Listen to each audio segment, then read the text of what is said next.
Okay, isang dampi lang no mga kaibigan. Ganda. Pag-weldingin natin ng mag-isa yan. Ito na ang in-demand na Fujima inverter welding machine. Ino-order ng mga talagang welder mga kaibigan. Samahan nyo ako mga kaibigan. Meron na naman tayong 13 units ng Fujima inverter welding machine na 300 amperes.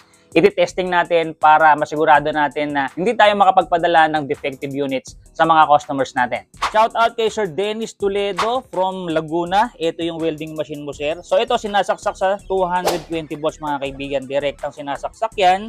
Tapos i-turn on natin. Since itong ating welding rod ay 2 mm, more or less dapat nasa mga 90 amperes yan mga kaibigan. Ito yung ating welding rod holder. Okay, testing. 1, 2, 3. Okay, dire-diretso mga kaibigan. Iwanan natin siyang ganyan. Tapos tingnan niyo mga kaibigan, dire-diretso yung magwe-welding. Fast forward natin para mabilis.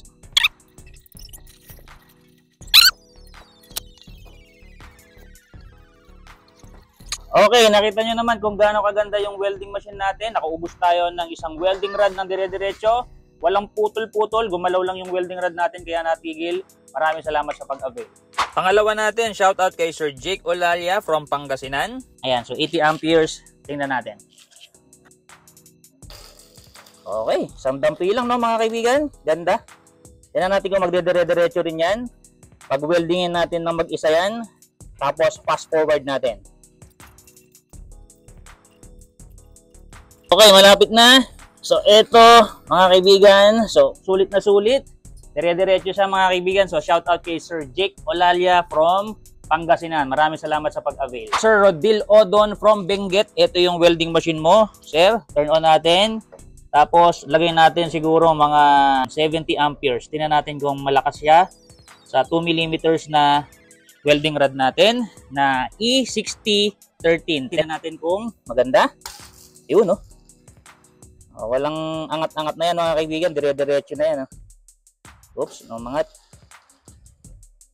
Yan, so ano lang tayo mga kaibigan, ang gagawin natin dito, testing kung maganda nga ba yung welding machine natin, tatagal.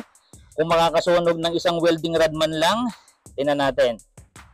So siyempre kaya yan mga kaibigan, na-testing na natin yan, tatlong sunod-sunod na welding rod kaya. Okay, fast forward natin para mabilis.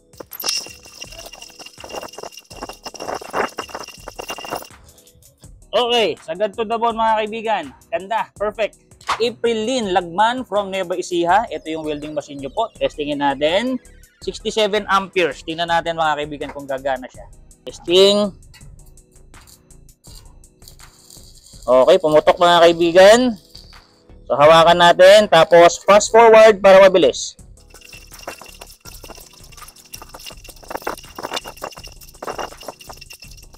Okay, isang welding rod mga kaibigan, medyo matagal-tagal siyang naubos dahil mas mababa yung amperahe natin. So maraming salamat sa pag-avail. Florito Rojas, care of Paul Rojas from Batangas City. Ito yung welding machine nyo po. Ilagay natin uli sa mga 300 amperes para makita nyo kung gaano kalakas mga kaibigan. Mabilis lang pong mauubos yung welding rod natin pagka ganito. Ayun, unang dampi pa lang, putok ka agad. Ang lakas nung tunaw mga kaibigan, ano? So, kung tutuusin sa mga maninipis na metal sheet, madali po itong maputol mga kaibigan. Makakaputol po ito sa medyo maninipis na metal sheet. Okay, ang lakas. Fast forward natin.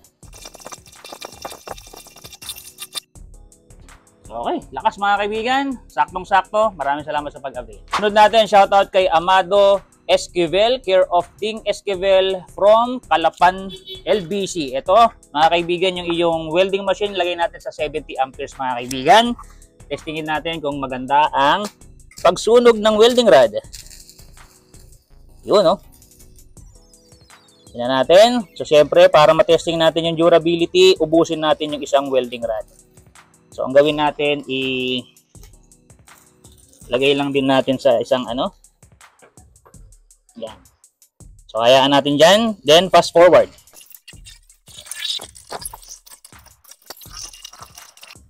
Okay, so tested na tested mga kaibigan. Nakita nyo, nakakaubos talaga ng isang welding rod. So, syempre, kahit ilan pa yan, kayang-kaya. So yung panghuli natin dito, lagay natin sa 50 amperes mga kaibigan. So nakikita ba sa camera, 50 amperes. Shout out kay Domingo Tamayo, care of Rosalinda Sendrijas from Bohol. Ito yung welding machine nyo po. So sinaksak ko na yan mga kaibigan. So testingin natin. Fast forward natin mga kaibigan. So medyo mabagal to kasi mababa yung amperahe. Pero nakita nyo naman kumagat siya. Fast forward.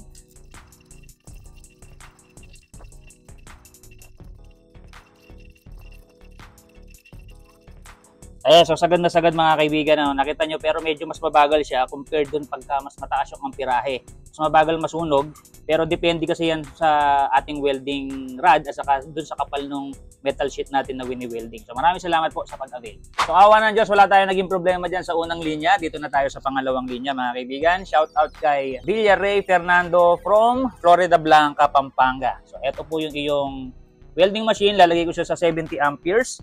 Since yung ating welding rod ay 2 mm, E6013 mga kaibigan. So eto, testingin na natin.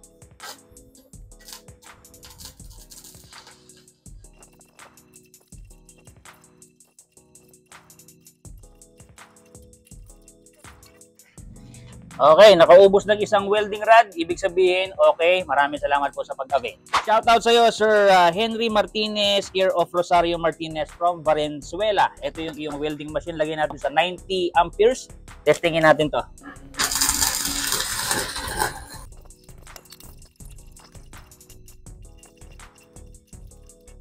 Okay, sagad to the bone. Nga pala, sa lahat ng interested, 4,200 lang to mga kaibigan. Nakita nyo naman, sobrang quality talaga. At talagang hindi sa yung pa-ispat-ispat lang, talagang diretsyon-diretso mga kaibigan yung pag-welding natin. 4,200 free shipping, cash on delivery, kaisang dako ng Pilipinas. Ipadala nyo lang po yung complete name, complete address ninyo, and cellphone number dito sa page natin. Mag-message kayo directly para maka-order. Shoutout kay Sir June Luzande from Malolos, Bulacan. Ito yung welding machine mo. Lagay natin sa mga 150 amperes mga kaibigan. So, pero depende sa welding rod nyo yan mga kaibigan. Testing natin to. Kita nyo, putok ka agad. Or spark ka agad, Okay, sunog hanggang dulo. Maraming salamat sa pag-avail. Shoutout kay Romel Castrillo, care of Bachiller Elopre from Santa Rosa, Laguna. Ito po yung welding machine nyo. Testingin natin. Sa 300 amperes natin mga kaibigan nilagay. Testing.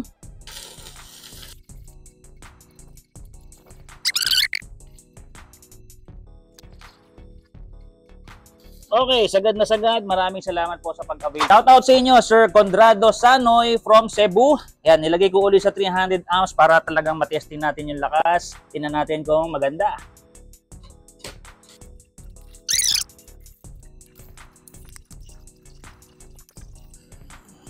Okay, walang kahirap-hirap mag-welding pag ito gamit nyo mga kaibigan. Maraming salamat po sa pag-avail. So last but not the least natin, shoutout kay Dindo Alabata Moreno from La Union. Ito yung welding machine mga kaibigan. Nilagay ko po sa 100 amperes. Tingnan natin kung gagana siya. Ganun ulit. Iwan natin.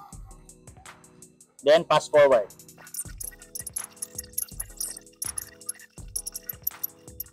Okay, sagad to the bone. Lahat mga kaibigan ay maayos at ipapadala na natin ito sa LBC mga kaibigan. Wala tayong na-encounter na problema. Kung interested kayo, mag-send lang kayo ng inyong contact number, full name, and complete address dito sa page natin para maka-order kayo. Lahat yan tinetesting natin mga kaibigan para masigurado natin na walang defective na makakarating sa inyo. So hanggang sa muli mga kaibigan, see you on my next video.